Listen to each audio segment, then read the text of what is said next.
My name is Rachel, and currently, I reside in an annex of my in-laws' house with my husband, Stefan. While Stefan lives in the main house with his parents, I am the sole occupant of the annex. Originally, this annex was a small structure built by Stefan's grandfather as a personal project to create a private space. Over time, it has been converted into a living space approximately the size of a room, thanks to my efforts. Initially, Stefan and I lived in a regular apartment for about 3 years after our marriage. However, his parents, who greatly adore him, suddenly expressed their desire to live with Stefan. In response, Stefan, as the dutiful son, declared that he also wanted to be with his parents. Witnessing their emotional reaction, including tears and embraces, I found myself taken aback by the heartfelt scene. Stefan and I first crossed paths at work, where he was my direct subordinate when he joined the company midway through his career. We became a couple after 3 years of dating. Throughout that dating period, he resided at his parents' house. It appears that this prolonged stay fostered a sense of homesickness in both Stefan and his parents. Stefan, who had been pampered at home, seemed to have never been involved in any household chores. After our marriage, when I suggested sharing housework, he appeared reluctant, stating that he had never done any housework before. The problematic aspect was that, despite my intention to divide the chores between us, Stefan seemed to have never considered participating in household tasks himself. I sensed a pattern in all of this. Whenever I attempted to involve him in household chores, Stefan would feign interest for a brief moment, grow disinterested, and eventually say, "This isn't for me. You're better at this, Rachel. You should keep doing it." Both of us were employed, and given my higher position at work, I felt a greater need to share the household responsibilities. However, encouraging him to help often proved to be more time-consuming than handling everything myself.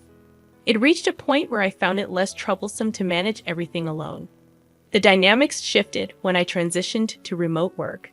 Stefan, seemingly surprised to find me at home every day, initially understood the change. He stopped complaining about my altered lifestyle, or so I thought. It became apparent later that he hadn't fully grasped the implications of my decision. Several years into my remote work, Stefan's parents suddenly visited our apartment, expressing a desire to live with him. Witnessing their emotional reunion, I felt a sense of isolation and bewilderment. Eventually, with Stefan's wish to be with his parents, we made the decision to move into their house. Stefan consistently chose locations close to his parents, whether it was for renting an apartment or selecting a job. For me, remote work made the location irrelevant, but his choices required us to uproot ourselves and quit our jobs. Upon settling into his parents' house, Stefan's mother expressed gratitude, saying, "Thank you for taking care of Stefan all this time. From now on, I will take good care of Stefan. Rachel, please take care of everything else." Initially, I interpreted this as a relief from doing housework for Stefan, but soon I realized her intentions were different. My mother-in-law's tasks involved preparing special meals exclusively for Stefan, meticulously laundering only his clothes, ensuring his shoes and belongings stayed immaculate, and purchasing various items specifically for him. As for all other household chores, those for Stefan's parents and myself, including cooking and laundry, were now solely delegated to me, despite my ongoing commitment to work. Now, I found myself burdened with the responsibility of not only managing household chores for Stefan's parents and myself, but also maintaining the cleanliness of the larger family house. The prospect left me disheartened. Despite my efforts, this cohabitation seemed to bring happiness only to Stefan and his parents, with no apparent benefits for me. In fact, it felt like my burdens had increased. During one cleaning session, my father-in-law approached me with a request. He looked apologetic as he explained, "Rachel, I have a favor to ask. Could you contribute some money?" Confused, I inquired further. He elaborated, expressing his difficulty in asking Stefan to contribute to household expenses for both of us. Apparently, Stefan had worked hard, and it felt challenging to request financial contributions from him. Stefan and I had previously agreed to share expenses like apartment rent and other living costs. However, Stefan often tried to get me to pay for various items during our shopping trips, including unnecessary ingredients, alcohol, clothes, and accessories. When I resisted, he would act like a child denied a toy, calling me stingy. Despite these financial disagreements, I found comfort in the fact that, apart from these issues, Stefan didn't interfere much with my everyday life. This sense of comfort changed when we started living together, as Stefan's mother began to disrupt my routine. Unlike Stefan, she relentlessly interrupted my work at home, insisting I prioritize household chores. She would barge into my room, pulling on my clothes, making it impossible for me to focus on my work. Frustrated, I discussed the matter with Stefan, anticipating him to take his mother's side. Surprisingly, Stefan listened and promised to talk to his mother. I hoped for a compromise that would consider both our needs. Little did I know that Stefan's idea of a compromise would involve banishing me to the annex, a new, private room. I approached Stefan with a question about the hut, jokingly asking if I could even demolish it and build a new house. To my surprise, he casually replied, "You can even demolish it and build a new house if you want." Taking his words seriously, I promptly began remodeling the hut according to my taste. Engaged in cleaning, renovating, and changing wallpapers, I noticed that Stefan never once showed his face. Despite being married, it became apparent that Stefan had no intention of living in the remodeled hut with me. As I transformed the space, it dawned on me that within the family living trio, I was the only outsider. There were instances when I found myself alone at home, either when they went out to a barbecue restaurant or when I had to work overtime and missed out on shared meals.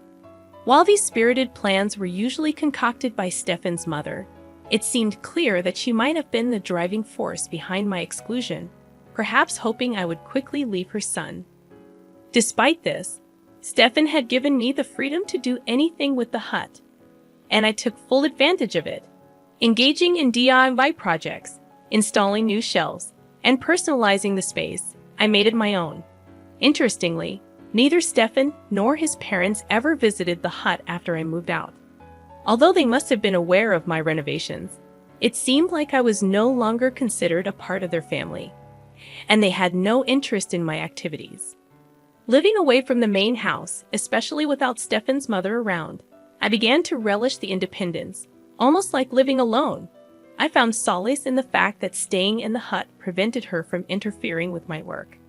Installing new locks and enhancing security during the renovation, I ensured that no one, not even Stefan or his parents, could enter without my knowledge. It led me to reconsider if this new separation wasn't such a bad arrangement after all. However, it seemed my mother-in-law had anticipated my feelings. Unable to tolerate the treatment any longer, I found myself at a crossroads, contemplating my next move. As I settled into the renovated cabin, my mother-in-law's desperation to drive me out became palpable. Her petty harassment started with leaving trash in front of my cabin on garbage day instead of at the collection site. Sometimes, she would host barbecues in the garden without extending an invitation, intentionally wafting the smell of grilled meat towards my cabin. Despite her mild attempts, I couldn't help but smile at her futile efforts to push me away. Then, one day, she summoned me to the main house under the pretense of leftover meat and potatoes. Sensing there was more to it, I went along. Upon arrival, only she was present, and she placed a single piece of paper on the living room table, a divorce paper. It was clear that the real reason she called me was to present this document.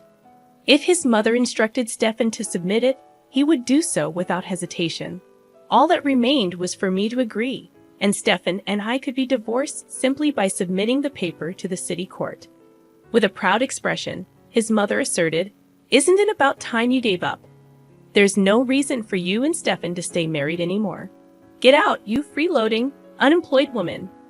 I was taken aback by her audacity, but her certainty in her plan only fueled my determination. Thrilled by the prospect of freedom, I eagerly asked to take the divorce paper, stating, "I'm going to the city court right now. Thank you so much." My mother-in-law, who had likely expected me to resist divorce, was left dumbfounded by my unexpected response. Having submitted the divorce paper at the city court, I wasted no time in packing my belongings. Feeling it was necessary to inform Stefan's mother about the divorce, I headed to the main house and informed her that the process had been successful. Regarding the cabin I renovated, I assured her that I would leave it as is, and she was free to demolish it or use it as she pleased. My positive attitude about leaving surprised even my mother-in-law, who, though seeming happy about my departure, wished me luck as I packed. On the day of my departure, Stefan and his father, seemingly realizing that I was truly leaving, expressed concern, asking, "Are you really going? What will we do without Rachel?" I smiled and thanked them for letting me use the cabin.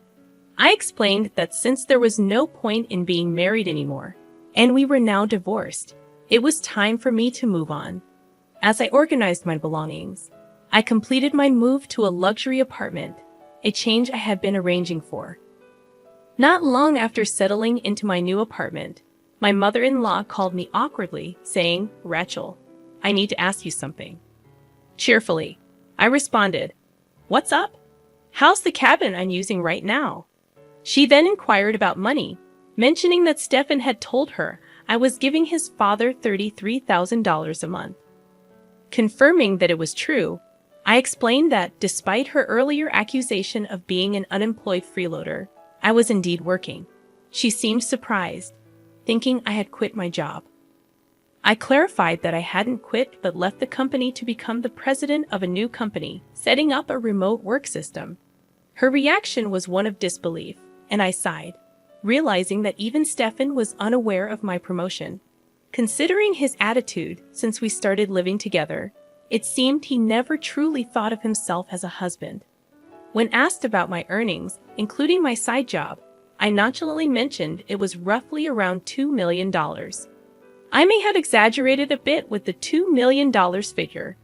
It's just a hassle to explain the exact figures. With that much money, could you lend us some? Actually, Father was laid off, and he kept it hidden. We've been managing somehow with the $3,000 you've been giving us. Neither Stefan nor I knew about it. It all made sense to me now. My father-in-law's words about it being pitiful to ask his son for money were just a pretense to get me to pay. He probably assumed I had money due to my superior position at our former company, and as a result, sweetly scammed me out of $3,000 a month under the guise of living expenses. In the end, I didn't mind too much since it allowed me to live peacefully in that quiet cabin. Well, I'm divorced from Stefan now, so I don't have any connection with your family, right? When I asserted this, my mother-in-law pleaded, "That's not true. To me and to Stefan, you're still family. Come back to us." I immediately declined, recognizing the potential for being used again. Stepping back into a relationship with Stefan would bring me no benefits. We were now complete strangers, and I found it uncomfortable for them to keep calling me family. Besides, they were the ones who drove me out in the first place. I'm really enjoying my life alone now. It's pretty much the same as when I was married, mostly living alone. The difference is, back then, I didn't spend money on myself, and $3,000 was taken from me every month. I prefer my current life much better. Goodbye then. I ended the call without hesitation, not understanding why they thought I would return. For my mother-in-law, it must have been a last-ditch effort. In fact, Stefan's salary wasn't that great, and he had a habit of saying, "I can't do it," and passing work to others. This trait, displayed in both our personal life and at the office, left him deemed unreliable, and he remained a regular employee without any salary increase. On top of that, with his father laid off and his mother being a housewife, they couldn't maintain their large house and ended up selling it. Now the three of them are living in the cabin I renovated. While it's just right for one person, it must be quite uncomfortable for three people in that cramped space. Since then, I haven't thought about them and continue to live peacefully.